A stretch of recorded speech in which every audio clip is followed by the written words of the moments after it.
Emma stood alone in the quiet living room of her husband's house, the one they had just moved into 6 months ago. The walls were too white, the books too neatly arranged. It felt less like a home and more like a showroom, yet somehow, she told herself, it was love, that he was just organized, that she was just imagining things. But that night, something didn't feel right. A strange breeze passed behind the bookshelf. Even though every window was closed, she leaned closer. Her fingers traced the wood, noticing a small draft coming from behind. A gap. She'd never seen it before. With hesitant hands, she pulled at the shelf, and to her shock, it moved, revealing a narrow, dark doorway behind it. No lights, no signs, just shadows. A staircase led downward. Her heart pounded. Was this an old wine cellar, a forgotten storage room, or something else? She looked back toward the hallway, half expecting her husband to call her name, but the house was silent, too silent. And something about that silence whispered, he didn't want you to find this. She took one slow step into the darkness, not realizing she had just entered a place designed for secrets. Each step Emma took echoed like a warning, bouncing off cold stone walls that seemed to close in around her. The air grew thicker, damper. The only light was the faint glow from her phone, which she had pulled from her pocket with trembling fingers. It barely lit the steps below, but enough to see that this was no ordinary basement. The stairs twisted left, then right, deeper than she expected any house foundation to go. Her thoughts raced. Had her husband mentioned anything about this part of the house? No, not once. He'd always been vague about the house's original structure. Old place, renovated completely, he had said casually, too casually. At the bottom of the stairs, the narrow space opened up into a low-ceiling room, unfinished, with exposed brick and rusted metal racks. But what caught her attention first was the surveillance equipment. Monitors, recording devices, a humming server tower, and a desk covered in files. Emma stepped closer. The monitors displayed different rooms, including their bedroom, kitchen, and even the bathroom. Her breath caught in her throat. This wasn't storage, it was surveillance. On her. On them. She reached for the nearest file. Her hand shook as she read the label. Subject 17, Emma Harris. Emma's fingers hovered over the folder for a moment, as if touching it would confirm her worst fears. Then slowly, she opened it. Inside were detailed notes. Not medical files, not legal records, but something far more disturbing. There were charts tracking her sleep patterns, emotional outbursts, reactions to specific phrases and scenarios. Each event was marked with the time and date, and next to many entries, her husband's initials. AC. She flipped the pages faster. Photos, printed screenshots of texts, surveillance stills of her on the phone, in the shower, asleep in bed. Her private life documented and dissected. At the bottom of the folder was a summary sheet. Subject, Emma Harris. Category, Control Study Phase 3 Status, Awareness Pending Discovery Event. She stepped back, her entire body trembling. What was this? Some kind of experiment? A psychological test? Was she married to a scientist? A stalker? Both? The low hum of the servers filled the air, suddenly louder in her ears. Her heartbeat pounded as if trying to warn her to run, but she needed more. She needed to understand what this was, and why her husband had been documenting her like a lab subject. She looked toward a second file on the desk labeled, Subject 16, Mara. Emma reached out and opened it. The red light turned to blue. The file room door slammed shut. Gas hissed from unseen vents. Emma covered her mouth with her shirt and darted back, stumbling into another room. This one set up like a mock bedroom, identical to hers at home. A voice echoed from speakers. Subject will now undergo stimulus response calibration. She screamed. No response. Suddenly, the walls displayed scenes again. This time her parents, her best friend, her husband. One by one, their images flashed along with distressing sounds, screams, static, sirens. She curled into a corner, overwhelmed. Then silence. A hatch in the floor opened. An exit? But a robotic voice warned. Choice test. Enter and forget everything, or stay and learn the truth. Emma stood, trembling. She looked at the file still clutched in her hand. She whispered, "I have to know," and she stepped away from the hatch. The next room was long, cold, sterile. Screens lined both sides. On each screen, live feeds of different women in similar setups, similar hidden rooms, similar tests. She wasn't the only one. Each woman was labeled by number. Some sat crying, others stared blankly. A few were laughing. Emma staggered forward. Her image appeared again. But this time, on the screen below her name, were these words: "Control lost. Termination pending." She ran. At the end of the corridor was a sealed door. She slammed her hands against it, and a face appeared on the screen above it. Her husband, calm, smiling. "You were never supposed to find this, Emma, but now that you have, we have no choice." Her husband's face disappeared, replaced by a countdown: termination in 10 o'clock minutes. Emma scanned the room. A console blinked beside the door. A keypad. A fingerprint scanner. She rushed to it. Denied. Then a voice from behind her. "Emma," she spun. The man from before the tablet holder stood there, but this time, he didn't look official. He looked regretful. "I can get you out," he said. "But you have to help me first." Emma stared at him, torn. "Why?" she asked. "Because you're not the only one, and if you die, so do the others." He extended his hand, and the countdown ticked: 9:37, 9:36, 9:35. Emma spun on her heel, rushing back the way she came, but the staircase was gone. The wall was solid stone. No doorway, no exit, no trace of the bookshelf. She pounded her fists against the wall, screaming for help. No answer. Only the faint buzz of electricity and the unnerving hum of surveillance filling the air. The hallway seemed to grow tighter. More mirrors blinked on with video footage: her brushing her hair, her crying in bed, her whispering to herself in moments of vulnerability. Who had been recording her? How long had it been going on? A sudden sharp noise, metal scraping against metal, echoed from the far end of the corridor. A panel in the floor slid open, revealing a ladder leading down into pitch darkness. Emma's instinct screamed to run the other way, but there was no other way. Her voice cracked as she yelled her husband's name. Silence. She gripped the sides of the ladder and slowly descended. Every footstep echoed louder than the last. The darkness below swallowed her whole, and just before the hatch closed above her, she saw something etched on the wall in chalk. "Everything you love has been a lie." The ladder ended in a cramped chamber, concrete, cold, with flickering fluorescent lights. "Hello?" Emma whispered. Footsteps answered. She ducked behind a stack of boxes just as a man entered. Not her husband, someone else. Holding a tablet. Reading data. "Subject unstable," he muttered. "Protocol must continue." Emma's breath caught.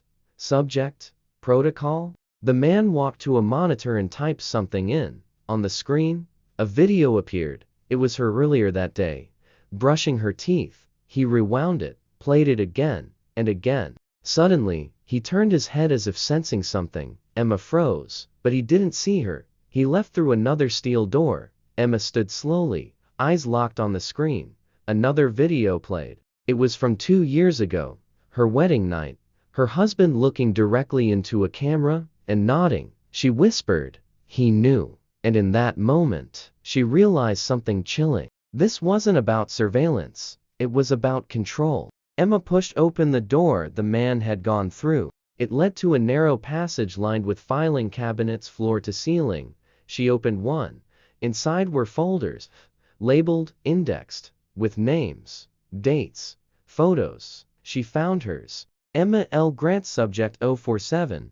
Her hands shook as she opened the file. Inside were pages of notes, psychological assessments, logs of her daily routines, emotional triggers, medications tested, tears welled in her eyes. This was no coincidence. Her entire relationship had been manufactured. In the file, a handwritten note caught her eye. Monitor for awakening behaviors, should subject 047 attempt discovery, initiate phase 2. She heard a click behind her. Turning slowly, she saw a red light blink on above the door. Phase 2 had begun. Emma stood frozen at the bottom of the staircase. Her phone's flashlight flickered weakly. casting long, trembling shadows on the stone walls. Just when she was about to step further, a sound made her stop cold. The unmistakable creak of a floorboard above. Someone was in the house. Her heart skipped. She turned off the light instantly, pressing herself against the damp stone wall. Silence returned, but it was heavy. It was hiding something. She waited, holding her breath. Then another sound. This time, it came from within the underground space. Soft, barefoot footsteps. Emma swallowed. She wasn't alone down here either. Her mind raced. Was her husband following her? Was this a trap? She stepped backwards slowly, her heel scraping a loose tile. A sharp echo rang through the basement. The footsteps stopped. In the darkness, she whispered to herself, "This isn't just a room, this is a game," and she had no idea who the player was. Emma's phone finally gave out. Darkness swallowed everything. She reached the base of the stairs and found a hallway leading deeper underground. The air grew colder, and a faint metallic smell stung her nose. Halfway down the hallway, she found a door rusted, sealed with a padlock. Scratches surrounded the lock as if someone had tried to claw their way out. Her fingers trembled as she touched it. She checked her pockets. No keys. Then she noticed. The bottom of the door had tiny grooves, scratch marks, fingernails. Emma stepped back in horror. Suddenly, a loud metallic clang echoed from behind her, like another door had just shut. She turned around fast. Only darkness, and something breathing. Her voice trembled. "Who's there?" Silence. Then from behind the door, 3 knocks, slow, deliberate. Emma whispered to herself, "What the hell is this place?" The door wasn't just locked, it was containing something. Emma turned back, her only choice to retreat. As she walked past a small alcove, her hand brushed against a wooden crate. Inside, she found a dusty old scrapbook. The first page held a photo of a girl smiling. Not Emma. Page after page women, all different, all labeled with names and dates. Each picture felt staged, unnatural, like posed trophies, like victims. One page read, June 2009 Allison, failed to comply. Next, Sept 2013 Maria, tried to run. Emma's hands shook as she turned to the last page. April 2024 Emma. The space below was blank. Waiting, her scream caught in her throat. This wasn't her husband's old house. This was his collection, and she was next in line. She stumbled further in, trying to escape, but instead found a door ajar. Behind it, a dim room lit only by the glow of multiple computer monitors. Each screen showed different rooms in the house. The bedroom, the bathroom, the kitchen, even this very basement. Emma gasped. He had been watching her, every move, every expression, every private moment. One screen suddenly went black. Then another. He stepped back. Then, a new screen turned on. Live feed. It showed her, right now, in that room, from a camera just above her head. She looked up. The lens blinked red. He knew she found the truth. Emma ran, up the stairs, through the hallway, toward the front door. She didn't care if it was locked. She would break it down if she had to, but it opened. She stepped into the night air, gasping, heart racing. Freedom? The neighborhood was quiet, peaceful, too peaceful. She ran across the street to a neighbor's house, rang the bell, knocked. A man opened, blank expression, then said, "Emma, right? He said you might visit." Her blood froze. Everyone around here knew. They were part of it. She hadn't escaped. She'd just entered the next layer of the trap. Emma stared into the bathroom mirror, her toothbrush frozen mid-air. For a moment, her reflection hadn't matched her movements. She dropped the toothbrush. Was it sleep deprivation? A trick of the light? But no. She leaned closer. The reflection smiled.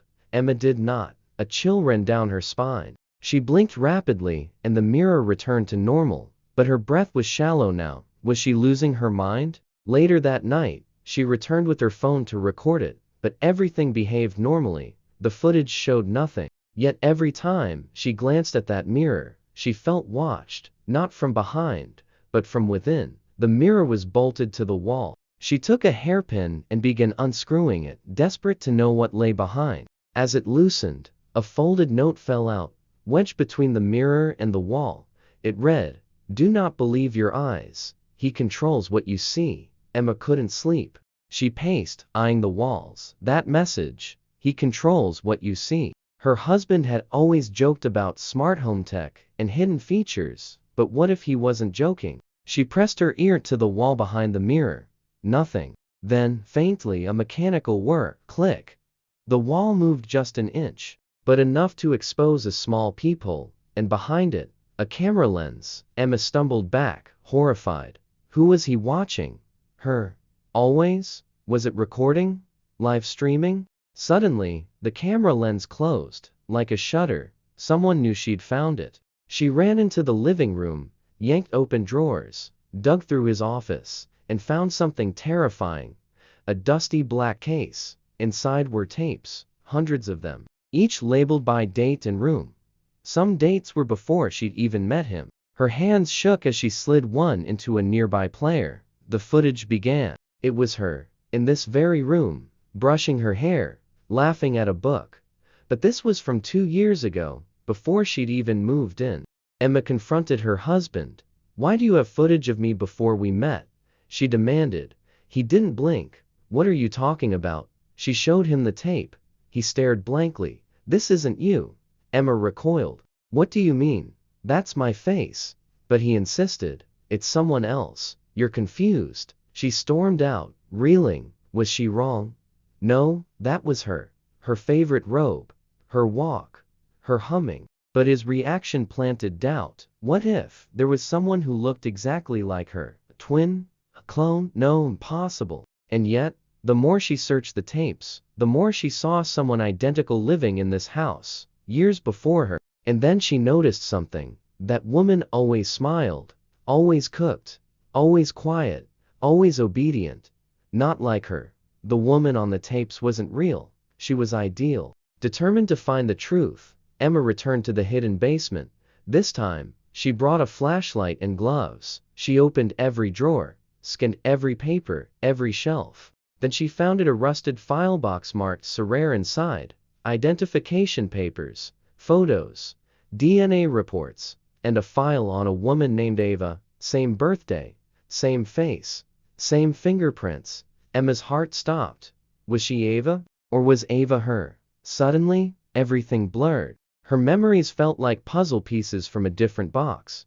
What if someone had given her these memories? She collapsed to her knees, clutching the papers, whispering, "Who am I?" From the shadows behind her, something moved. Emma raced upstairs, heart pounding, locking the basement door behind her. She needed proof, evidence. She grabbed an old cassette recorder from the tapes box and hit play on the last unlabeled one. A man's voice filled the room. Not her husband, someone else. Test subject Ava displays unusually high resistance to suggestion. Memory injections partially successful. Emotional drift detected. Recommendation? Resequence or terminate. Emma dropped the recorder. It wasn't a home. It was a lab. And she wasn't a wife. She was a test. And then, she heard her husband's car pulling into the driveway.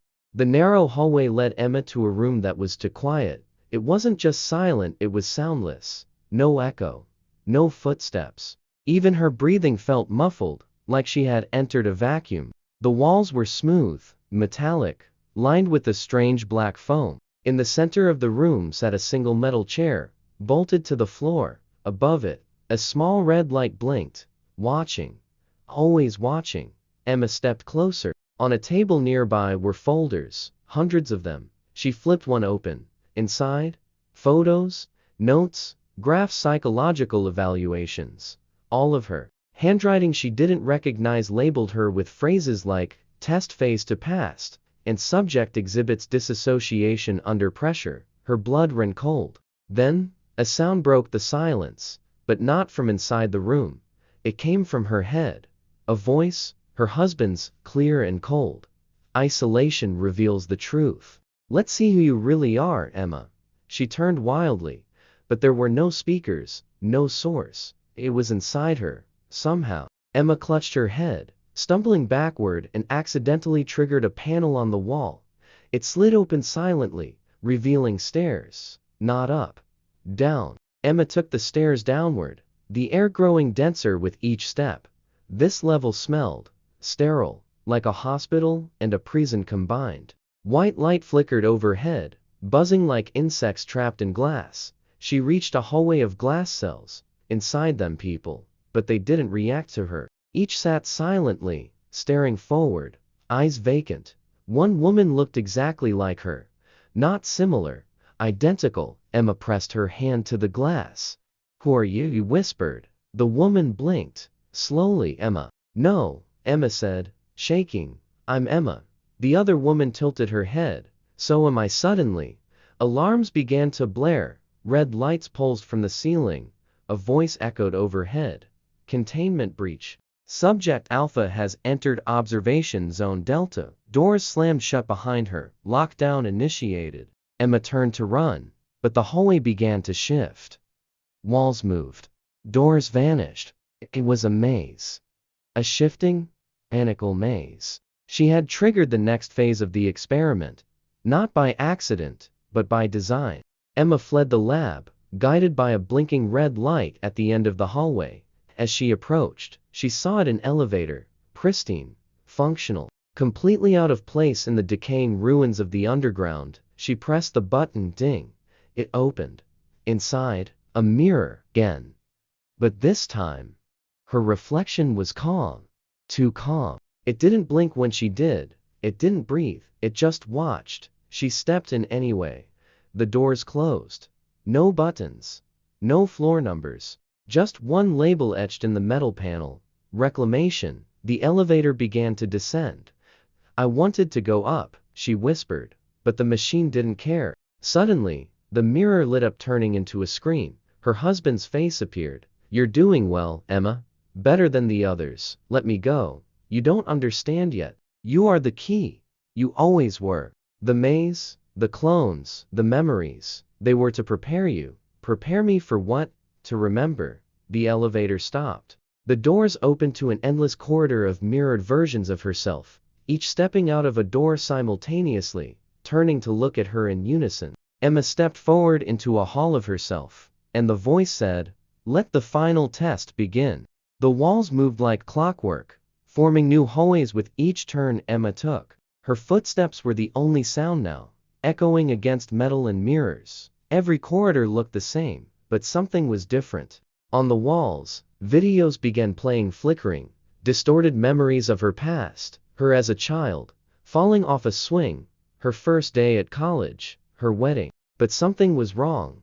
In every memory, her husband appeared. Even before they met, he was always there, watching, smiling in the background, hidden, blurred, but present. Emma's mind spiraled. "What is real?" she whispered. Then, a hallway opened with a mirror at the end. She stepped closer, and the reflection didn't move with her. It smiled before she did, tilted its head in the opposite direction. It wasn't a reflection, it was another Emma. She pounded on the glass, but the other Emma only whispered, "You're just one of many, and he's coming for all of us." The mirror shattered on its own, and behind it another stairway, always deeper. At the bottom of the shattered mirror stairwell was a cold, abandoned lab. The walls were lined with broken screens, smashed instruments, and dried blood on the floor. Papers fluttered under the breeze of broken ventilation. Emma picked one up. Project EMAPA, Emotion Monitoring and Manipulation Algorithm. Her name wasn't a name. It was an acronym. She stumbled back in horror. "Oh no, real, not a project." A whisper echoed around her. "Real enough." From the shadows emerged a man in a lab coat. Older, disheveled, haunted. "Not her husband. I designed you," he said softly. "But I wasn't supposed to fall in love with you." Emma stared, frozen. He stepped forward. "You're the only one who passed every test. You felt real. You made me forget you were built." "What are you saying?" "I'm saying you don't belong in the world above. He won't let you leave. None of us do." Suddenly, the power cut out. The room plunged into darkness, and when the emergency lights blinked on, he was gone. But the word "run" was scrawled in red on the floor.